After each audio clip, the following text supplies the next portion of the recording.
Hey, Redemption. How's it going? I wanted to unpack some of the things that Zach brought up in the sermon this weekend.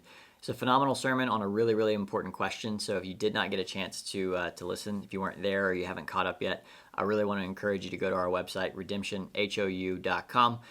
You can go to the recent section, and under there's a list of sermons. So feel free to check that out.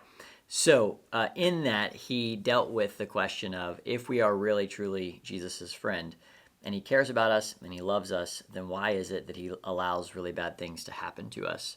And really, this is what's popularly known as the question of evil. And it's a great question in that it's just one that we're all eventually going to ask because of the nature of our world and because of the suffering and the pain that we will all eventually have to endure. I think it's an important question for us to ask. So this is not just philosophical. I think because of that, it will actually, if we can unpack this a little bit, coming up with some kind of an answer to this will be helpful in our understanding of who God is and what he's like, which will be helpful for our faith. And so I want to unpack a little bit about what Zach said evil is.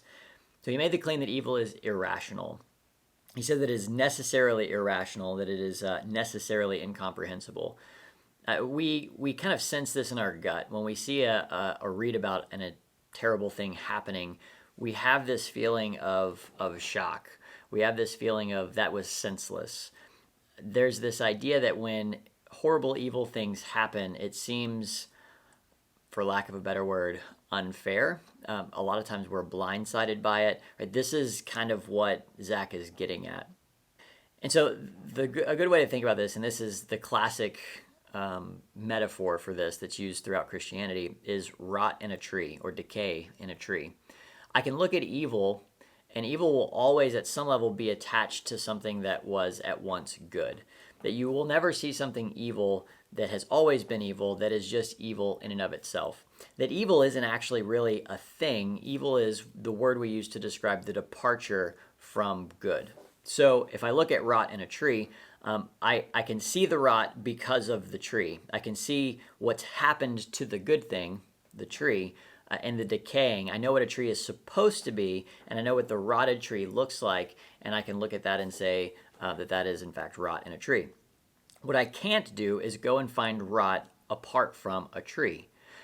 So evil cannot exist without good. It's important to note there are some people that believe that's true, that the opposite is true, that good can't exist without evil. That's not what we're getting at here.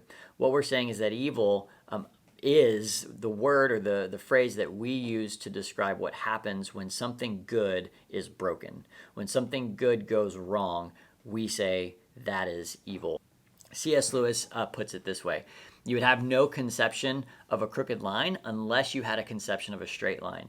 If you know what a straight line looks like, you can now readily identify crooked lines. It's interesting that regardless of what we believe, whether we're Christians or non-Christians, whether we're atheists, whether we believe in God or don't, we all have an idea of what ought to be.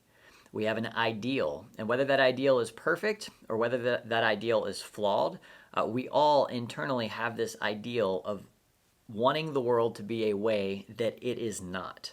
And I think that internal desire tells us something that's really, really important. That desire that says, hey, I want the world to be a way that it is not, tells us that the world is crooked, right? I know what a straight line is supposed to be like. This isn't it. Something's broken. Something's gone wrong. And the word we use to describe that is evil. How does this help us with understanding God, though? I think it's important to know that God is good. He is perfectly good, and he is the source of all good things. There is nothing good that is apart from God, and anything that is good because God made it. Right? So when God creates, out of the goodness that he is, he creates things that are themselves good. So if that created thing becomes something other than what God intended it to be, it is now becoming evil. And it could be, I think it could be more or less evil, right? That's a different question, but it is now departed from being good because it has departed from God and from God's desire, right? So we can look at humanity. We can look at Adam and Eve. Adam and Eve were created good in Genesis chapter 1. The moment that they depart from what God created them to be and to do in Genesis chapter 3, they depart from goodness itself. they become evil. They depart from life and the source of life, and they die. This is exactly what Genesis says in Genesis 3.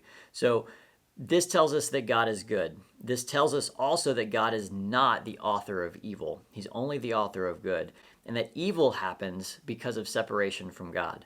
So whenever we see evil, it's a sign, it's a signal, it's a red flag that says something somewhere has caused separation or distance or a fracturing of its union with goodness or union with God.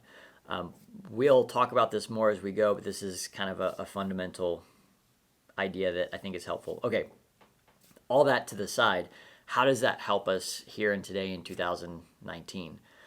When bad things happen to us, I think it's important to know that while God is in control in the sense that God has authority over all things, he has dominion over all things, that does not mean he causes all things.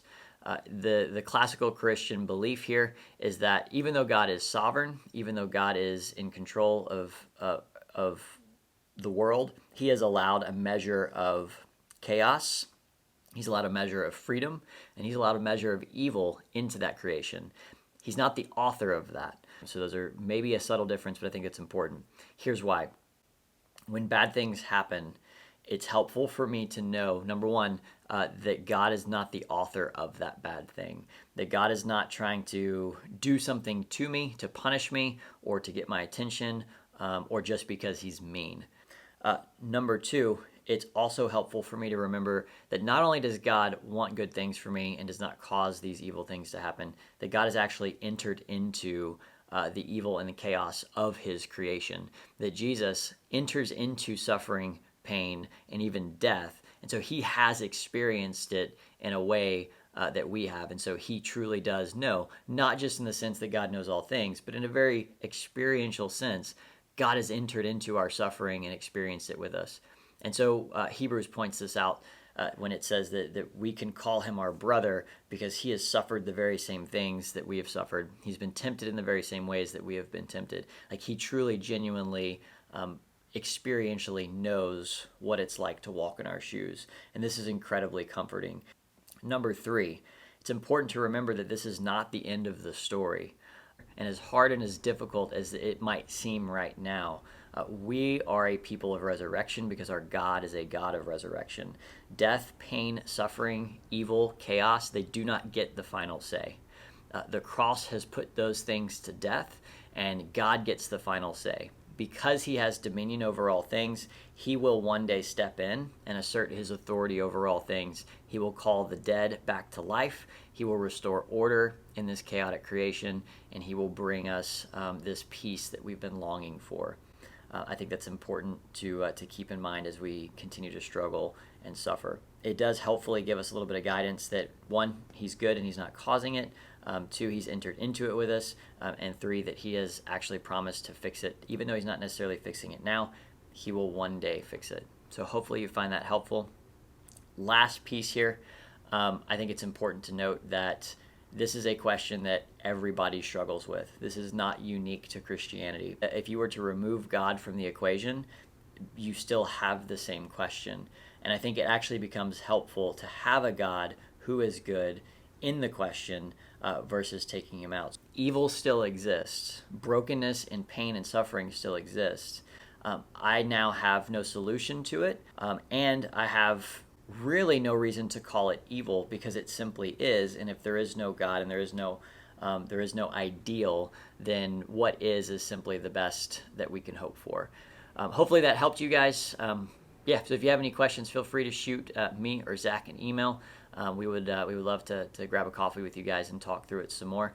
Know that we're praying for you. We know that a lot of you guys are going through some really, really difficult things right now. Please hang on. We're praying and hoping and believing for you that God is good, that he loves you, and that he is ultimately going to restore all things. So just know that, and if we can help in any way, we would love to. All right, guys, we'll see y'all later.